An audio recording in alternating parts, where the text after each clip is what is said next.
আমার নবী ডাক ভাই আমার উম্মতেরা, আয় আমার উম্মতেরা, আমি তোদেরকে এক পেয়ালা হাউজে কাউসারের পানি পান করায় দেবো। বুখারীর মধ্যে রওয়ায়াত আছে, মান শারিবা লাম ইয়াজমা আবাদা, যেই ব্যক্তি এক পেয়ালা হাউজে কাউসারের পানি পান করবে 50,000 বছরের মধ্যে আর কোনোদিন পানির পিপাসা লাগবে না।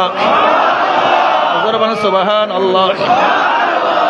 ওই হাউজের পানি দুধের চেয়েও সাদা, মিশকু আম্বারের চেয়েও হাজার হাজার কোটি কোটি গুণ ঘেরান, মধুর চেয়ে কোটি কোটি গুণ স্বাদ।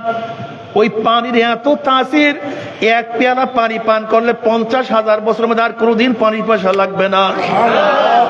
আমার নবী আলাইহিস সালাত নিজের হাতে হাউজে কাউসারের পানি পান করায়া দেবে। আমার নবীর কাছে আমরা যাব, আমার নবী হাউজে কাউসারের পানি পান করায়া দেবে। সবাই গেটের মধ্যে ঢোকার চেষ্টা করবে, একদল ফেরেশতারা একদল মানুষকে আটকায়া ফেলাবে, সামনে যাওয়ার কোনো অনুমতি নাই।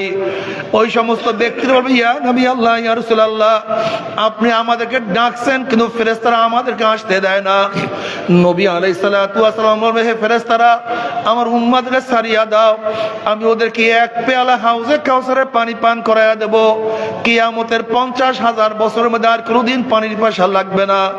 আমার উম্মতকে কেন আটকায়া ফেলাইছো? তখন ফেরেশতারা বলবে, ইয়া নবী আল্লাহ, ইয়া রাসূলুল্লাহ, আপনি তো জানেন না, আপনি দুনিয়ার থেকে বিদায় হওয়ার পরে এই কপাল ভরে নামাজ পড়তো না, রোজা রাখতো না, বেপর্দা অবৈধ কাজের মধ্যে